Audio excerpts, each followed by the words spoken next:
말씀은 로마서 12장 1절에서 2절입니다. 로마서 12장 1절에서 2절입니다.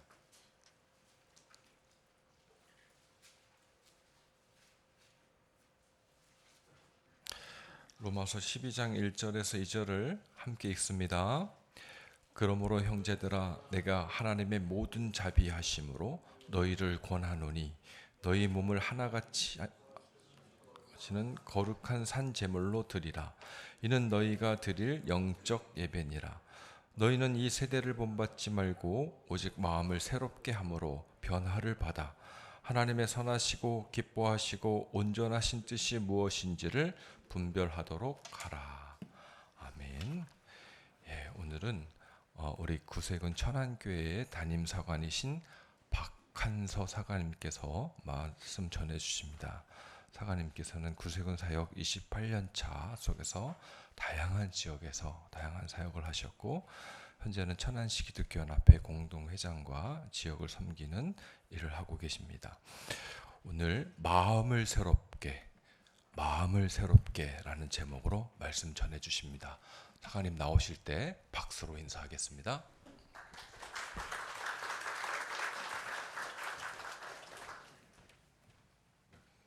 할렐루야, 박한서 사관입니다.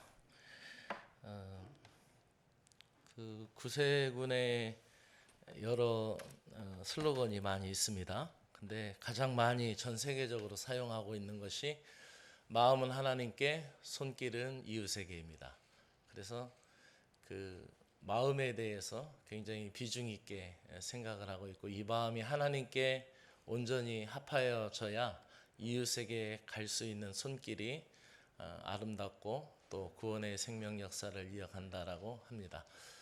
제가 이천에 있는 실천신학대학원대학교에서 박사과정 공부할 때 한 학기를 마을 목회에 대해서 공부를 했어요. 근데 오늘 스승의 날이기도 한데 저희 스승이신 조성동 교수님께서 마을 목회를 뭐라고 생각하십니까? 라고 여쭤보길래 다른 우리 학우들은 여러 가지 얘기들을 막 하는데 저는 간단하게 한마디 했습니다. 마음 목회입니다. 그랬어요.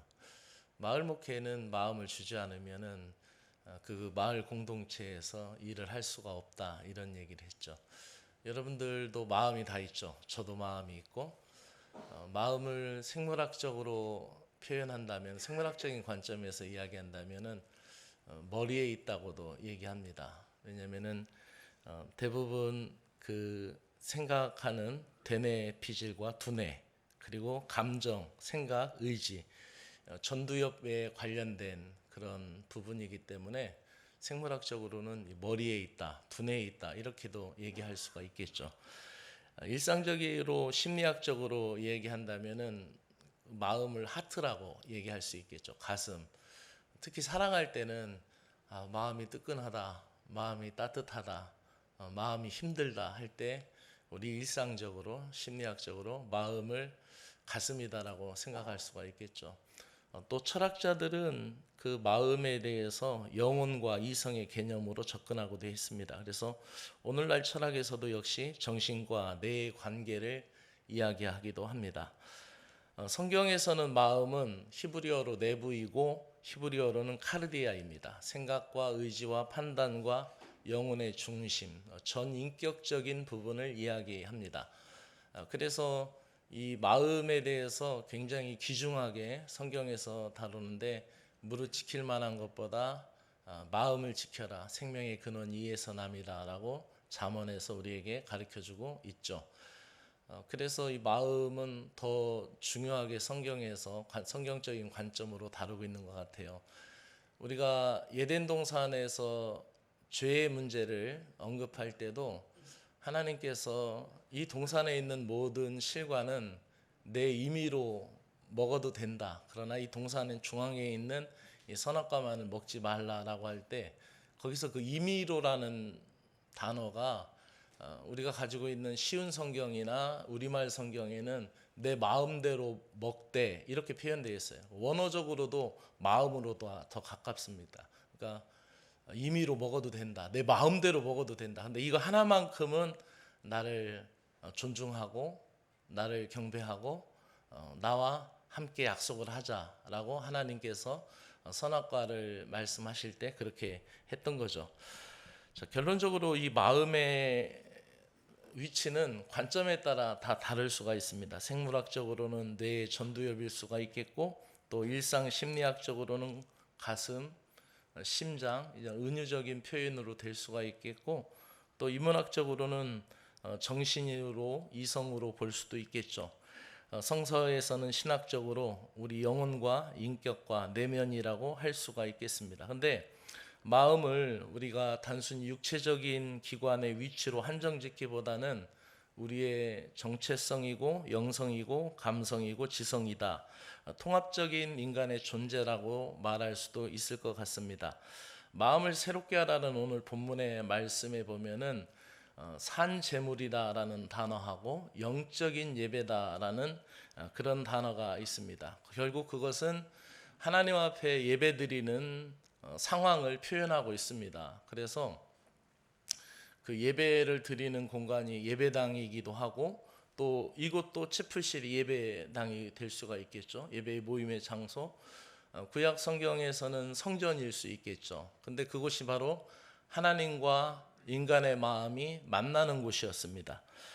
하나님과 만나는 자리는 언제나 하나님의 임재가 있었습니다. 그 임재의 상징으로는 불의 현현도 있었고 음성도 있었고 하나님의 직접적인 나타나심을 볼 수 있는, 어찌 보면은 불기둥과 구름기둥의 역사와 같이 그렇게 하나님의 모습이 인간들과 만났습니다.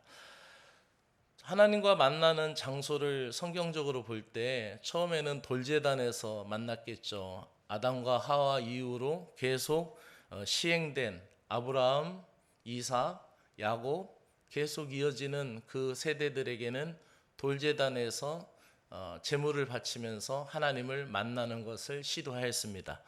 그 이후로 모세로부터 다윗에 이르기까지는 이제 성막에서 하나님을 만났죠. 그래서 하나님의 임재가 가득할 때는 구름이 가득하기도 하고 하나님의 은혜, 하나님의 임재하심을 그렇게 보여주기도 했죠. 다윗까지 그렇게 했고, 이제 솔로몬 시대에 오면은 솔로몬이 성전을 지음으로 솔로몬 시대를 엽니다. 솔로몬 성전의 시대를 열고, 또 솔로몬이 그곳에서 하나님 우리와 만나달라고 하나님 앞에 낙성식에서 간구를 그렇게 하는 거죠. 그리고 이 성전이 이제 무너지고 나서는 다시 바벨론 포로에서 돌아와서 그것이 복구될 때 수룹바벨 성전이 됩니다. 또 그리고 노마이에서 무너지고 나서 다시 그것이 헤롯 성전이, 헤롯이 그 민심을 얻기 위해서 그 지은 성전이 헤롯 성전이기도 하죠. 그런데 바울이 이야기하고 있는 고린도전서 3장 16절에 보면은 우리 몸이 성전이다라는 표현을 합니다. 그래서 너희 몸이 하나님이 계시는 곳인 것을 너희가 알지 못하느냐라고 하면서 몸의 성전을 이야기합니다. 이것이 계속해서 지나가면은 이제 요한계시록에서 새 하늘과 새 땅에서 하늘 성전이 내려오는 것을 요한이 보게 되죠. 그 환상을 보면서 그 새 하늘 새 땅에서 드려지는 예배, 그리고 거기서 하나님을 찬미하는 과정 가운데에 새로운 성전이 내려오는데, 중요한 것은 새로운 예배, 천상의 예배가 열려지는데 성전의 그 형체는 없는 거예요. 그러면서 이 사도 요한이 얘기하는 것은 성전이 없고 어린 양이 성전이다라는 표현을 씁니다. 예수 그리스도가 성전이다라는 표현을 쓰죠. 그래서 이 요한계시록 15장 5절에서 내가 보니 하늘 증거 장막이 성전이 열리며, 한 성전이 열리는 장면을 보았고, 21장 2절과 4절에서는 새하늘 예루살렘에서 내려오는 장면까지 묘사됐는데, 21장 22절에 보면 성 안에 내가 성전을 보지 못하였으니 이는 주 하나님 곧 전능하신 이와 어린 양이 그 성전이라 라고 얘기하는 거죠. 즉 새하늘과 새 땅에 가면은 그 성전이 필요 없는 거예요. 예수님 자신이 성전이 되시기 때문에 그렇다라는 거죠. 그렇다면 우리가 구약 성경에서부터 돌제단, 성막, 성전, 그리고 솔로몬 성전에서 스룹바벨 성전, 헤롯 성전, 그 뒤로 파괴되고 또 해당 시대에 있어서 오늘날의 교회 시대, 교회 예배당의 모습, 또 어떤 분들은 이제 코로나 이후로 예배에 못 가니까 가정에서 내 마음의 성전을 삼아서 각자 예배 초소에서 예배를 드리기도 하고 그렇게 하죠. 중요한 것이 있습니다. 우리가 돌제단이든 성막이든 성전이든 교회 공동체이든 하나님을 만나는 유일한 방법은 마음을 다하고 뜻을 다하고 힘을 다하는 거예요. 여기에서 마음을 다하고 뜻을 다하고 정성을 다하는 것, 그것이 하나님과 우리와의 만남의 장소라는 거죠. 돌제단에서도 똑같은 예배 행위가 있었습니다. 그렇지만은 한 사람의 제사는 하나님이 받으시고 한 사람의 제사는 받지 않으셨어요. 아벨의 피가 거기에서 나온 거죠. 성막 시대에도 엘리 제사장의 가문은 불행하게 그 집안의 모든 남자들이 죽게 되었고, 반면에 어린 시절부터 순전한 마음으로 하나님 앞에 드려졌던 사무엘은 그가 이스라엘의 영적 지도자가 되었을 때 영적인 중흥기를 맞이하는 것을 볼 수가 있습니다. 성전을 짓고도 솔로몬이 성전에 들어온 날 낙성식에 백성들과 함께 이런 기도를 합니다. 만일 기근과 전염병이 있거든, 곡식이 시들거나 깐뿌기가 나거든, 메뚜기나 황충이 나거든, 적국이 와서 싸워서 무슨 재앙이나 질병이 있거든, 그러면서 하나님 앞에 기도하길, 각각 자기의 마음의 재앙을 깨닫고 이 성전을 향하여 마음의 재앙을 깨닫고, 그러니까 마음을 돌이키고 마음을 뉘우치는 과정입니다. 이어서 뭐라고 얘기하냐면 주만 홀로 사람의 마음을 아시오니 그 행위대로 갚으시고 또 주께서 우리를 돌아봐 달라고 이야기하는 거예요. 성전에서도 솔로몬이 가장 하나님 앞에 간구하였던 것은 이 백성들이 무슨 어려운 일이 있으면은 마음을 돌이키게 해달라고 그랬고, 또 하나님은 우리의 마음을 아시니 우리의 마음을 받아달라고 하나님 앞에 기도하고 있는 것이죠. 사도 요한이 쓴 요한복음에 보면은 예배 하나님과의 만남에서 우물가의 여인과 대화하는 장면이 나옵니다. 거기에서 이 산에서도 말고 저 산에서도 말고, 그러면서 하나님을 참되게 예배하는 자들은 영과 진리로 예배할 때가 온다라고 얘기하면서 하나님은 영이신 예배하는 자가 영과 진리로 예배할지니라 라고 말씀합니다. 이것은 장소나 위치가 아니라 바로 방법과 태도에 관한 것을 이야기하고 있는 것입니다.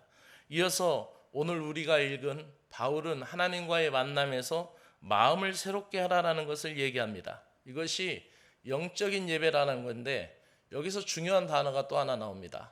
산 제물이라는 것입니다.